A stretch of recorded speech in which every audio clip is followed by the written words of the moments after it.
Making mortgage news this week are reports of interest rates increasing. So I wanted to stop by to talk to you today about what is causing that increase, whether this is a long-term trend, and how you should be responding to the risk of rising interest rates. So the first thing to know about fixed rate mortgages and how they're priced is their relationship to Government of Canada 5-year bonds. And here I'm showing you the chart over the last month. So this is going back 30 days to show 30 days ago that the Government of Canada 5-year bond yield was 0.4%. Fast forward to today, and it's trading over 0.7. So that's more than 30 basis points of an increase over the last 30 days. And that, of course, is going to create pressure for fixed rate mortgages to increase. Now, where does that pressure come from? It actually comes from our neighbors to the south. And what I am showing you here is the US Treasury 10-year bond yield.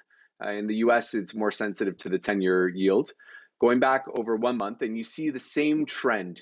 And that is caused by increasing inflationary pressure. So now, in response to these upward pressures, fixed rate mortgages are increasing. And in fact, this week, we've already seen a handful of lenders increase their rates between 15 to 20 basis points.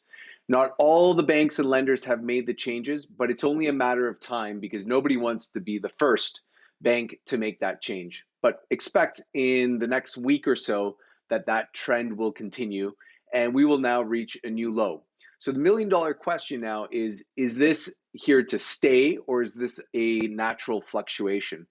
My personal feeling is that we have turned the corner. We've reached the lowest and the floor of fixed rate mortgages, and we will begin a very gradual upward trend. And how long that trend will take really depends on how things unfold with the pandemic and the rollout of the vaccination programs. It's worth noting here that what we are talking about specifically are pressures on fixed rate mortgages. Variable rate mortgages are impacted by decisions of the Bank of Canada, and the Bank of Canada has not made any mention of changing the prime rate. So if you are a mortgage shopper, what should you do about this? Recommendation, talk to your bank or a broker as soon as possible to lock into a rate. Fixed rate mortgages can typically be locked in for a 90 to 120 day rate hold. So if your mortgage is coming up for renewal, if you think you need to refinance your mortgage, or if you are shopping for a new home this spring, now is a great time to lock in a rate. I hope you found this information useful. My name is Chris Mulder. The door is always open to you.